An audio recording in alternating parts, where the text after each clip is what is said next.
Bonjour les enfants. Pour finir cette série de leçons de grammaire, je vais vous présenter la dernière leçon.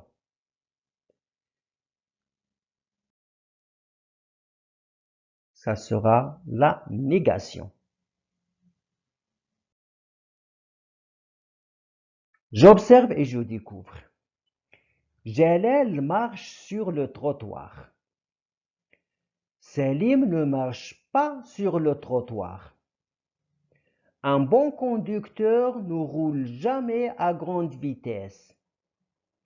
Salima ne brûle plus les feux rouges. En lisant bien ces phrases, on constate que ces phrases, ce sont des phrases à la forme négative.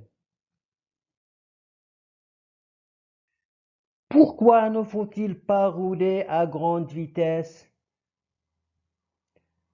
Il ne faut pas rouler à grande vitesse pour éviter des accidents et pour arrêter sa voiture à tout moment.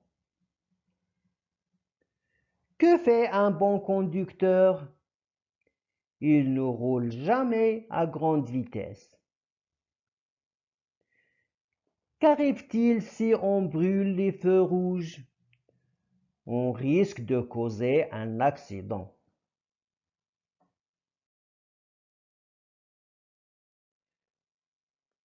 Compare les phrases A et B, relève ce qui a changé.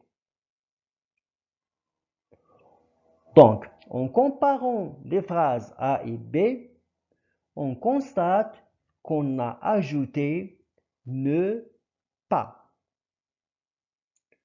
On tourne dans la phrase B les mots utilisés pour dire que le fait ne s'est pas déroulé. Donc, on a utilisé ne pas.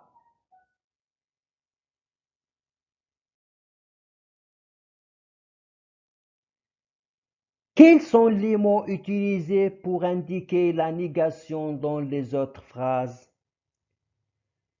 On constate que les mots utilisés sont ne jamais et ne plus. Quelle est la place des mots exprimant la négation dans ces phrases? On constate bien que ces mots ne jamais ou bien ne plus encadrent toujours le verbe, encadrent le verbe, c'est-à-dire ne se place avant le verbe, jamais se place après le verbe. De même pour ne plus, ne se place avant et plus après. Je retiens. Une phrase est à la forme affirmative quand elle permet d'affirmer un fait, c'est-à-dire oui, une action qui s'est faite, qui se déroule. Exemple, il conduit bien. À la forme négative quand il nie un fait, c'est-à-dire non. Exemple, il ne conduit pas bien. Regardez bien la première phrase, il conduit bien. La deuxième phrase, il ne conduit pas bien.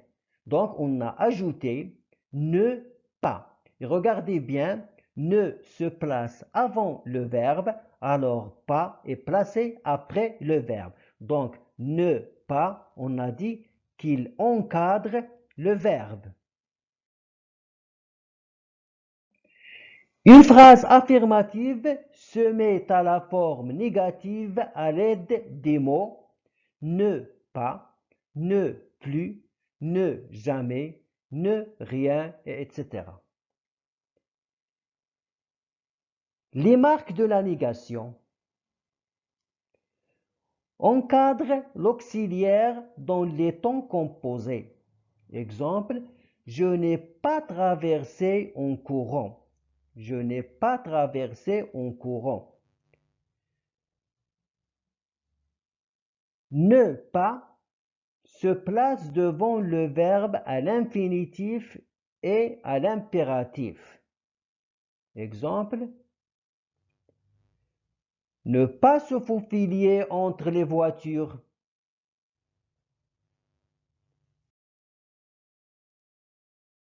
Merci bien et bonne chance.